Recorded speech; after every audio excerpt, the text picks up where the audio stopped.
L'hémorragie du postpartum est un saignement qui survient après un accouchement, un saignement excessif.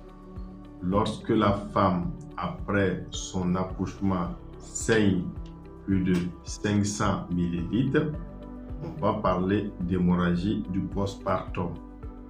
Et on peut aussi descendre à 300 ml en tenant compte du niveau de réserve sanguine de la femme. Si la femme était déjà anémiée avant d'arriver à l'accouchement, si elle saigne 300 ml, c'est suffisamment sérieux.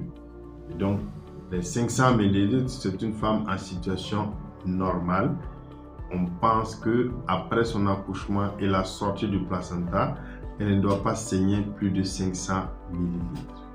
Et si elle saigne plus de 500 ml, on est devant la situation d'hémorragie du postpartum. Okay. Et les femmes qui décèdent par an dans le monde, la première cause, c'est les hémorragies. Ensuite suivent les complications hypertensives, infectieuses et les autres. Sur tous les décès maternels qui surviennent dans le monde, l'hémorragie occupe la première place, que ce soit au Burkina ou ailleurs. Ce sont les estimations de l'OMS sur l'ensemble des pays à partir des données enregistrées. C'est de 30% environ à travers les différentes études hospitalières qui sont réalisées. Et si vous regardez l'enquête démographique et de santé, ça vous donne les décès maternels et ça vous dit que la première cause sont les saignements, les hémorragies du postpartum. Ça fragilise la mère parce qu'elle n'aura pas de force. L'anémie donne une fatigue terrible et également ses moyens de défense sont diminués face à une infection.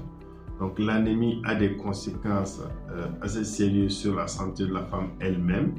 Et si la santé de la mère n'est pas au point, ça va impacter sur celui du nouveau-né, car la mère a besoin d'être bien portante pour avoir un allaitement, avoir du bon lait maternel pour donner au bébé et aussi être disponible pour donner à téter au bébé.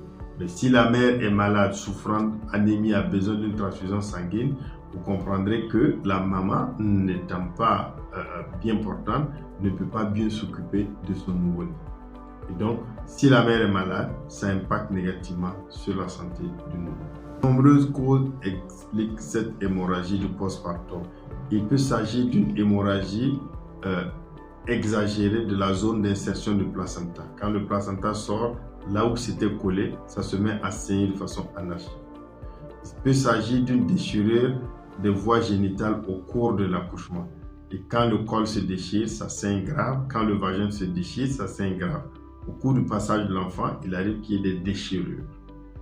Il y a également des situations qui peuvent aggraver ces saignements. Ce sont les nombreux accouchements. La femme qui a déjà accouché plusieurs fois a un utérus qui se rétracte difficilement après l'accouchement et donc ça reste comme un chiffon et cet utérus-là va beaucoup saigner.